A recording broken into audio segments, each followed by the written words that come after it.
All right, let's dive right in, folks. We're about to break down England's possible test lineup for their upcoming series against, well, India and Australia. Big series coming up. Huge. And to get a feel for the buzz, I guess you could say, Yeah. we're going to be looking at some takes, some predictions, some hot debates from TNT Sports. They always got some good insights. Always, always. And they're already buzzing about who deserves those batting spots. Oh, yeah, especially the top order. Lots of talk about that. Exactly, exactly. Some of their ideas, I gotta say, they got me rethinking my fantasy team already. Uh-huh. Well, let's see if we can shake things up a bit more then. Let's do it. So first things first, it sounds like the TNT Sports crew is pretty set on Crawley and Duckett to open.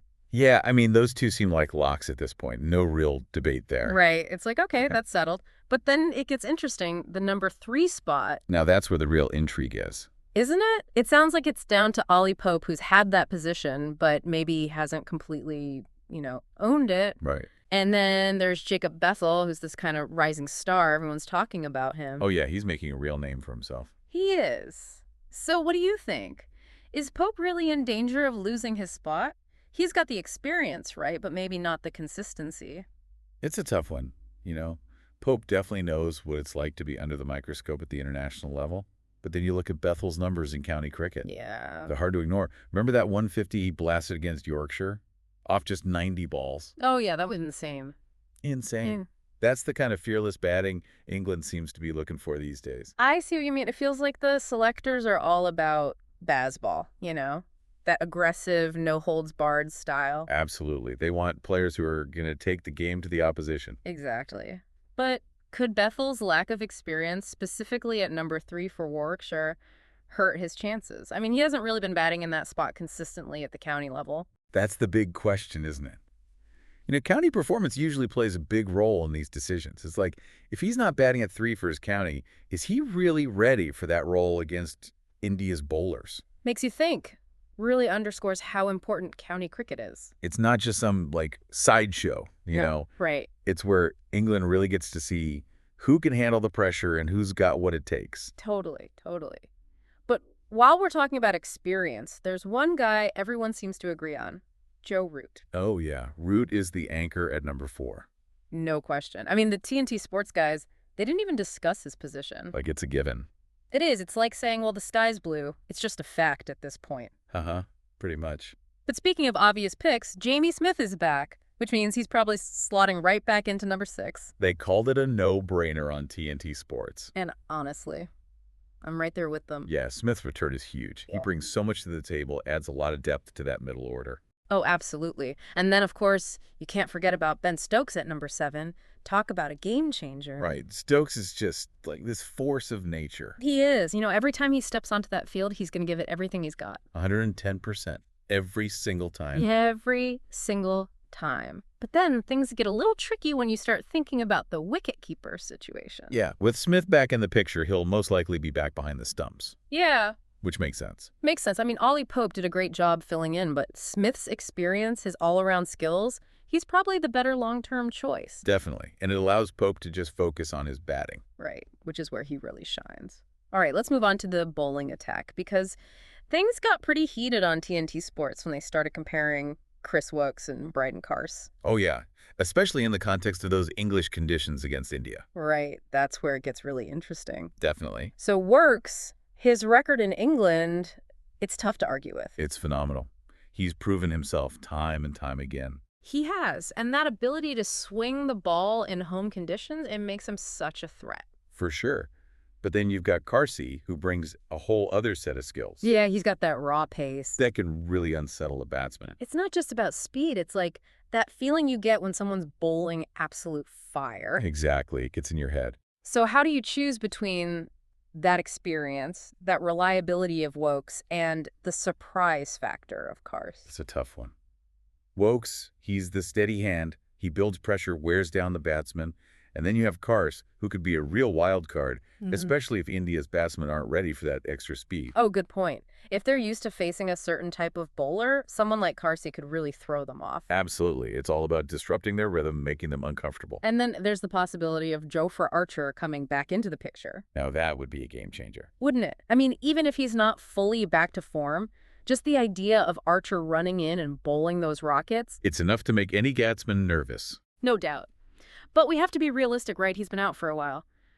There's that question of match fitness, getting that rhythm back. For sure, it's not just physical, it's mental too, getting that feel for the game again. But even at, say, 80%, Archer is a force to be reckoned with. Oh, absolutely. And before I forget, the TNT Sports guys seemed pretty convinced that Bryden Karst is in the running for that first test in Australia. Yeah, which makes sense when you think about it. Right. Australian pitches, they're known for being fast and bouncy. Perfect for Karst's style. Exactly. It shows you how different conditions require different bowling strategies. Makes picking the right team so much more complex. So to recap, we've got a battle for the number 3 spot, the whole Wokes versus Karst dilemma, and then this looming presence of Jofra Archer. It's going to be an interesting few months, that's for sure. It is. This is getting intense. Buckle up. English cricket's in an exciting place, that's for sure. It is. So much talent, so many options. Must be tough being a selector right now. Oh, absolutely. Talk about tough decisions. Right. But let's circle back to that number 3 spot for a second. It's not just about who's the best batsman, right? No, not at all. It's about how they fit into the whole lineup. Exactly. The dynamics of the team, how they complement each other. Exactly. So when you look at Pope and Bethell, Yeah. you see 2 very different approaches, don't you? You do. Pope, he's more of a, I guess you'd call him a classic batsman. You're right. More traditional. Yeah. Relies on technique, timing, Elegant, composed. Whereas Bethell, he's more of a, a bit more explosive. a go for broke kind of player. High risk, high reward. Right. It's like I read an article comparing him to a young Kevin Peterson. Oh, yeah, I saw that. That fearlessness, Yeah. that willingness to take on any bowler. That's a pretty good comparison. Isn't it? And that kind of attitude, that seems to be what baseball is all about. It does fit the mold, yeah. So help me out here. Explain baseball a bit more.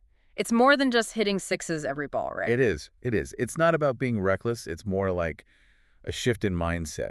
Okay. It's a belief that you can control the tempo of the game, put the other team on the back foot. I see. It's about instinct, playing with freedom. So calculated risks. Yeah, you could say that. Not just swinging wildly, but being bold when the opportunity's there. Exactly.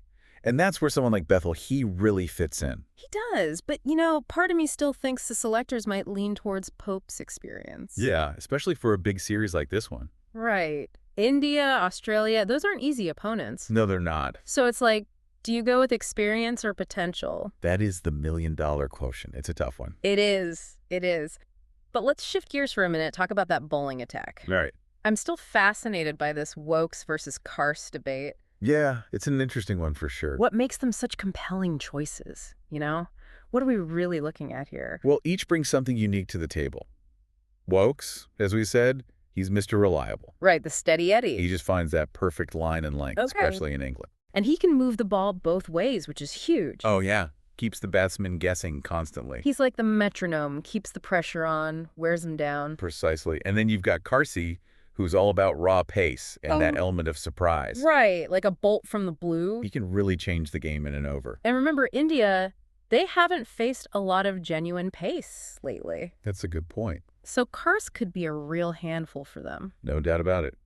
If they're used to a certain speed, someone like Karst, that can really mess with their timing. It's like having a secret weapon, something they haven't prepared for. It throws them off balance. And then imagine if we throw Jofra Archer into the mix. Oh, now you're talking. Talk about shaking things up. Even if he's not at his absolute peak, Archer changes the entire dynamic. Doesn't he?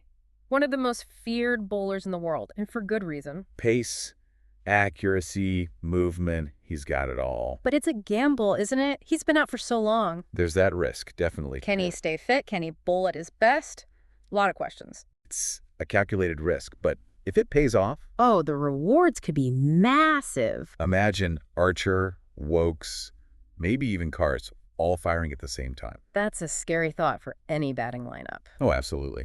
So even without Archer, England has a lot of firepower in their bowling. No shortage of options. It's going to be fascinating to see how they approach these series. Yeah, who they pick, what their strategy is. It's a real test for baseball, isn't it? It is. Can they take it to the next level against the best in the world? We'll have to wait and see. It's going to be one heck of a ride, that's for sure. I'm excited already. All right, so we've talked about the lineup. We've gone over those big decisions, batting, bowling, and we've even, kind of gotten into that whole baseball philosophy. Yeah, we've covered a lot of ground. We have. But now I want to put you on the spot. Oh, If you were the England selector, all right.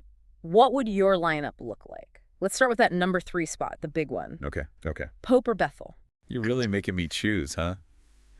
This is tough, but honestly, if I had to pick, I'd probably go with Bethell. Really? Yeah, I think his style, that attacking mindset, Yeah. I think that could be really effective against a team like India.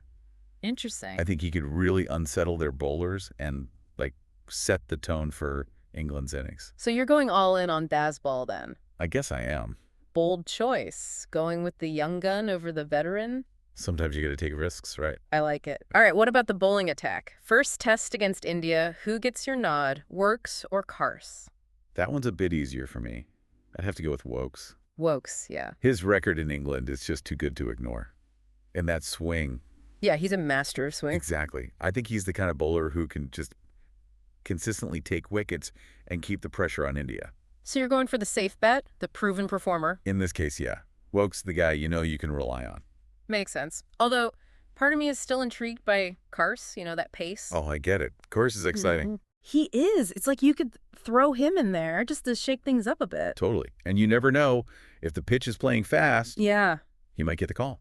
All right, last one, the big one. Jofra Archer. Yike.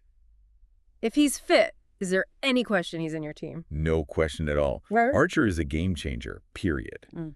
Even if he's not, fully back to his best, Yeah. he's still a threat. Oh, absolutely. Pace, accuracy, movement, he's got it all. He's a whole package. Every batsman in the world is going to be a little bit nervous facing him. Rightly so. But it's not just about individual talent, is it? No, it's not. It's how all these guys work together, how the team functions as a unit.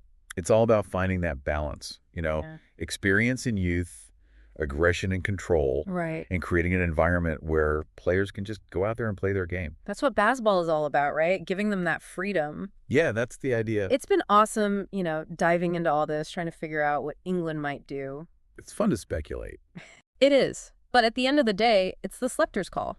Yeah, they've got a tough job, that's for sure. They do. But that's part of what makes cricket so great, right? Absolutely. The debates, the discussions, all the possibilities. And you never know, England might just throw us a curveball. That's the beauty of it. All right, we want to hear from you. Who would you pick for England's test team? What's your dream lineup? Share your thoughts.